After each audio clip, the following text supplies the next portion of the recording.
Sir record strength तो बरकरार है, एक के बाद एक नए रिकॉर्ड हाइज बैंक निफ्टी लगा रहा है, लेकिन सर वीकली एक्सपायरी का भी दिन है, तो सबके मन में यही सवाल है कि करना क्या है, तो क्या रणनीति अपनाई जाए सर? देखिए, तेजी के रुझान के साथ ही बने रहना चाहिए, इसमें कोई डाउट नहीं। लाइफ हाई के आसपास बाजार है, और लाइफ हाई के आसपास बाजार तभी होते हैं जब सेंटीमेंट मजबूत होता है, खबरें अच्छी होती हैं, फ्लोज मजबूत होते हैं। तो आप देख सकते हैं एक तरफ ग्लोबल मार्केट्स ठीक है, पिछले 2-3 दिनों का प्रदर्शन देखिए, वो आपके लिए अच्छा है।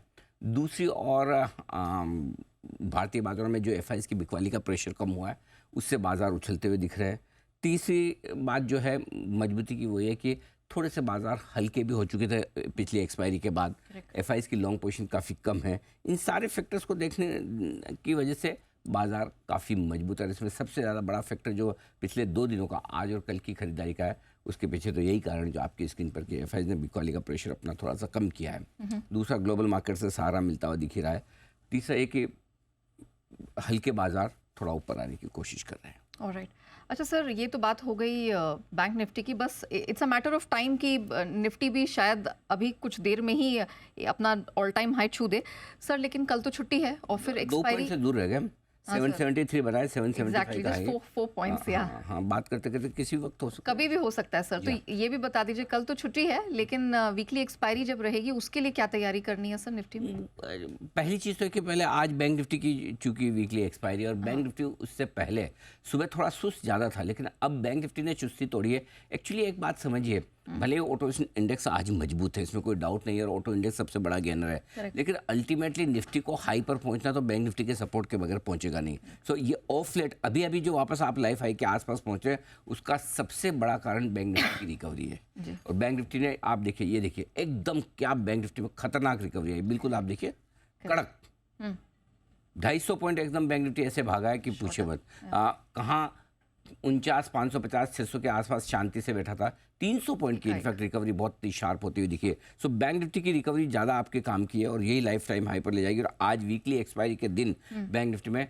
सारे शॉर्ट्स कवर होते हुए दिख रहे हैं। देखिए, अगर लॉन्ग अनवाइंडिंग होती बैंक निफ्टी की, तो ये 49,500 के नीचे टिककर अगर रहता तो लॉन्ग अनवाइंडिंग हो जाती। तब तेजी करने वाले सोचते कि कल जो बढ़ना था बढ़ गया, आज वीकली एक्सपायरी है, नहीं बढ़ पाएंगे, छोड़ो।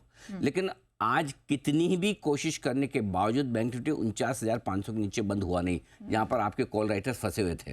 और अब आखिर 1.5 घंटे में जाने के पहले जिस तरह से बैंक निफ्टी की रिकवरी बनती दिख रही है, नेहा जी सर, पूरी संभावना इस बात की आज 50,000 के दर्शन आपको हो जाएं, और निफ्टी भी इसके साथ साथ आपको नया लाइफ हाई बना दे। दिन क्या है आज?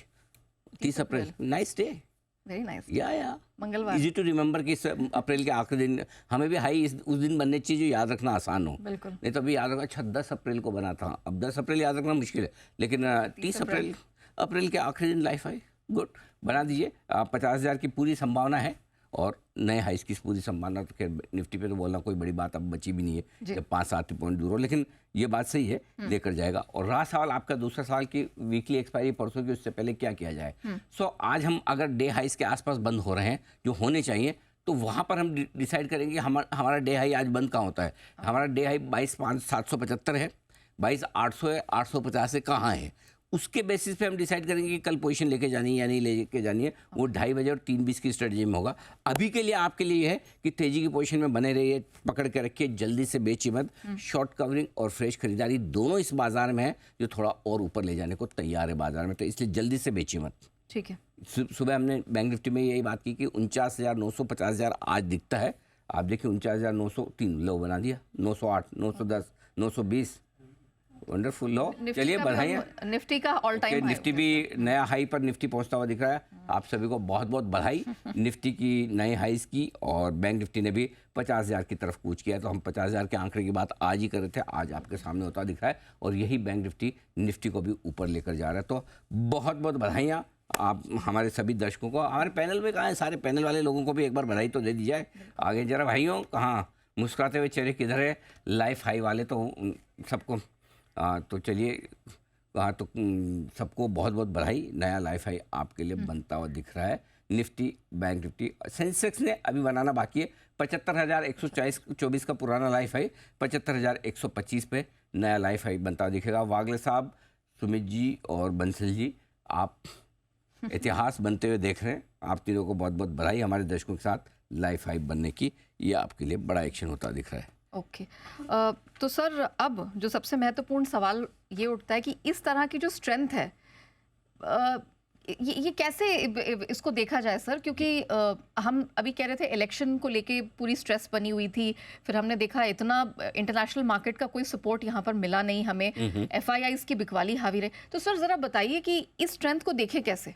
बिल्कुल, तो नेहा जी मुझे अंदाज़ा था कि क्लोजिंग शो में लाइफ हाई बनेगा, और मुझे ये भी अंदाज़ा था कि आप मुश्किल सवाल पूछेंगी भी तो उस मुश्किल सवाल का जवाब मैं लिख के लाया हूँ पूरी तरह से मेरी एडिटर्स चेक के साथ। पहली बात तो ये कि 10 अप्रैल के बाद आज फिर से लाइफ हाई बना है। ये लाइफ हाई कब बना है, किस सिचुएशन में बना है, किस माहौल में बना है, ये समझना जरूरी है। इजराइल और ईरान की चिंताएं 10 अप्रैल के बाद आई, और 10 अप्रैल के बाद जब ये चिंताएं आने लगी तो 1000 पॉइंट निफ्टी आपका और बैंक निफ्टी 2500 पॉइंट का करेक्शन ऊपरी लेवल से दिखाता हुआ नजर आया। दोनों एक तरफा कुछ ही दिनों में घटे थे। ठीक है, अमेरिका में ब्याज दरें जो घटने की उम्मीदें थी वो भी धीमे धीमे कम पड़ती हुई दिखी। जो पावेल साहब बोले कि 3 बार करूंगा, कोई मानने को तैयार नहीं, आजकल सब उल्टा माने। एफआईज ने भी 4 ट्रेडिंग सेशन में कैश और वायदा कारोबार मिलाकर 50,000 करोड़ की बिकवाली कर डाली, दबा कर बेचा है। लोकसभा चुनाव के नतीजों को लेकर पहले 2 चरण में जो वोटिंग कम हो रही थी उसको लेकर भी थोड़ा लोगों का कॉन्फिडेंस हिला है। मतलब ऐसा नहीं कि बहुत कुछ खराब हो जाएगा, लेकिन बहुत अच्छा वाला भी कॉन्फिडेंस नहीं आ रहा था, तो थोड़े लोग समझ नहीं पा रहे कि इसको कैसे देखना है। इन सभी नेगेटिव बातों के बावजूद बाजार में लाइफ हाई बनना बेहद अहम है। सारी नेगेटिव चिंताओं को पीछे छोड़कर, और अब एक और इंटरेस्टिंग चीज ध्यान में रखिए, ये लाइफ हाई हमारे बाजार का बना है, किसी और का नहीं। एग्जैक्टली न अमेरिका का बना है, न यूरोप का, न किसी और देश का। सबसे पहले इस बार लाइफ हाई हमने बनाया इजराइल ईरान के बाद, ये बहुत बड़ी बात है। तो लाइफ हाई की लीडरशिप हमारी है, करेक्ट, अमेरिका की नहीं। अमेरिका ने बनाया, हम पीछे दौड़ जाते थे, ग्लोबल ऊपर, हम भी ग्लोबल का सहारा है कि 2-3-4 दिनों से घटना बंद किया, थोड़ा थोड़ा बढ़ रहे हैं, वो ठीक है, लेकिन वो लाइफ हाई नहीं बना रहे, लाइफ हाई हम बना रहे हैं। करेक्ट। सो धीरे धीरे बाजार में नेगेटिव्स कम हो रहे हैं। नेगेटिव्स ऐसे कम हो रहे हैं, एफआई ने बेचना बंद किया जी, जैसे बेचना कम किया उछल गए। गिराने में 1000 पॉइंट गिराने में 50,000 करोड़ की बिकवाली करनी होती है, और 1000 पॉइंट ऊपर लेने में 5000 करोड़ की 10,000 करोड़ की खरीदारी से काम हो जाता है। ये फर्क है। करेक्ट। दूसरा, नतीजे ठीक आ रहे हैं। अच्छा, एक और इंटरेस्टिंग चीज़ ये है कि चुनाव को लेकर जो लोगों को डर था कि पहले चरण में बहुत कम वोट पड़े, दूसरे में थोड़ा इंप्रूवमेंट हुआ, तो लोगों को लगा कि अब थोड़े लोग वापस जोश में आ रहे हैं। हो सकता है तीसरे चरण में 7 मई को जब इलेक्शन होंगे थोड़े और बेहतर हो जाएंगे। करेक्ट। तो ये सारी जो चीज़ें हैं, मेरे ख्याल से ये नेगेटिव सारे जो कम हो रहे हैं वो एक अच्छी चीज़ है। भारतीय बाजारों में ताकत है, स्ट्रेंथ है, मजबूती है। घटते धीरे धीरे हैं, घटते कम में, बढ़ने में, उछलने में। ऐसे क्यों गिरा दिया मेरे को, मतलब बदले की भावना से ऊपर आते एकदम कड़क होके एकदम। बेचने के लिए ज़्यादा आपको स्टॉक बेचना पड़ता है, खरीदने के लिए थोड़े से काम हो जाता है। 50,000 का बेचो और 10,000 का खरीदो। 50,000 करोड़ की बिकवाली करो तो 1000 पॉइंट जाता है, और 10,000, और वो भी देखो, ये तो निफ्टी की बात कर रहा हूँ, बैंक निफ्टी 2,500 घटा था। करेक्ट है, बढ़ गया कितना 3,500। बैंक निफ्टी 3,500 पॉइंट बढ़ गया नीचे से। तो ये कमाल है भारतीय बाजारों का। तो मेरे ख्याल से लाइफ हाई पर जो तस्वीर बदली वो ये है कि नेगेटिव्स के बावजूद भारतीय बाजार ऊपर आ रहे हैं। हल्का सा नेगेटिव खत्म होना भी भारतीय बाजारों के लिए पॉजिटिव है। और तीसरा के लीडरशिप है हमारी, हाई बनाने की लीडरशिप। हमारे पीछे दूसरे, हम दूसरों के पीछे नहीं है। ओके, देख लीजिए आपके सामने। तो सर अब यहाँ से आउटलुक क्या है, मतलब ये जो कॉन्फिडेंस है, जो स्प्रिंग लाइक एक्शन है जिसकी आप बात कर रहे हैं, हाँ, तो आगे का आउटलुक क्या यही वजन हटाने से स्प्रिंग उछल के वापस थोड़ी नीचे भी आती है। ऐसा नहीं कि ऐसे उछल के ऐसे कैसे रहेगी, थोड़ी इधर भी आती है। तो हम चलेंगे, बढ़ेंगे और आगे बढ़ेंगे और हाइज बनाएंगे। 23,000 भी होगा निफ्टी, 51,000 भी बैंक निफ्टी होगा, 52,000 भी होगा, सब कुछ होगा। और हम तो लगातार पहले से कहते हैं, रिसर्च के साथ कहा कि 6 महीने पहले इलेक्शन के 6 महीने बाद बाजार किस तरह से मजबूत रहते हैं। करेक्ट। अब लोग माने ना माने उनकी मर्जी। सो तेजी का रुझान रखिए, बाय डिप्स की स्ट्रेटेजी रखिए। यहाँ से 4 जून तक, 4 जून को जब नतीजे आएंगे तब तक बाजार चलेंगे, रुक रुक कर चलेंगे, थोड़े घटेंगे, थोड़े बढ़ेंगे, ये सब कुछ होगा। और ट्रिगर एक ही है यहाँ से बढ़ने का, वोटिंग परसेंटेज। अगर वोटिंग परसेंटेज जैसे जैसे बढ़ता हुआ आएगा बाजार और बढ़ेंगे, ये ध्यान रख के चलिए। ठीक है। और वोटिंग परसेंटेज ना भी बढ़ा, अब और ना घटे, तब भी बाजार मजबूत हो सकते हैं। इसके साथ साथ थोड़ा एफआईज का सपोर्ट, थोड़ा ग्लोबल मार्केट का सपोर्ट, नतीजों का सपोर्ट। जैसे एक्सिस आईसीआईसीआई ने बैंकिंग शेयरों का मूड माहौल बदल दिया। बिल्कुल ठीक है, कोई 2 ऑटो कंपनियों के नतीजे ऐसे तोड़फोड़ आ जाए, मज़ा आ जाए। हर एक सेक्टर, कोई मेटल कंपनियां आपको एकदम सरप्राइज कर दे, सो सेक्टर लीडर्स आपको अच्छे नतीजे दे दे, आपका काम हो जाएगा। ओके तो दो बड़े सेक्टर से हो गए आउट आप, एक आईटी ने दे दिया, डन, बैंक्स ने दे दिया, डन। अब आएगा भले आपका कोटा कोटा का आए, इतना फर्क नहीं पड़ता, क्योंकि जो बड़े दो तीन जिनसे इम्पैक्ट आना था, एसबीआई थोड़ा लेट आता है, तो आईसीआईसीआई और एचडीएफसी और एक्सिस ने कर दिया, तो बैंक्स क्लियर हो गए पास से, ठीक है। सो मेरा ये समझना है कि रिजल्ट्स और वोटिंग परसेंटेज, ये दो चीज़ें हैं जो बाजार को ड्राइव करेंगी। ओके ये तो बात हो गई सर ओवरऑल मार्केट की, निफ्टी बैंक निफ्टी की, लेकिन अब इन लेवल्स पे पसंद क्या है? आपने दो सेक्टर्स का जिक्र कर दिया ऑलरेडी। हम देख रहे हैं कि मिड कैप है, स्मॉल कैप है, सरकारी स्टॉक्स हैं वो बड़ा अच्छा कर रहे हैं, ऑटो भी हम देख रहे हैं लाइफ हाई पर है। आपको क्या पसंद है सर इन लेवल्स? देखो, अगर लाइफ हाई पे हमेशा पैसा लगाने में लोगों को डर ये रहता है कि अरे यार मैं सबसे लेट में ही आया क्या। अगर लाइफ हाई बना तो मतलब तक की तो तेजी आपने मिस कर ही दी ना। बिल्कुल। अब आगे कितनी होगी वो एक अलग बात है, ठीक है, लेकिन ऐसा नहीं है, ये पहला और आखिरी लाइफ हाई नहीं है। ये लाइफ हाई पिछले कई सालों का, आगे आने वाले कई सालों का नहीं है, ठीक है। सो उस लिहाज से अभी भी निवेश के बहुत सारे मौके, और मुझे बहुत सारी चीज़ें पसंद है, और सबसे ज़्यादा पसंद है बैंक्स, जो मैं लगातार कह रहा हूँ पिछले कुछ दिनों से कि आईटी छोड़ के बैंक्स में आ जाइए।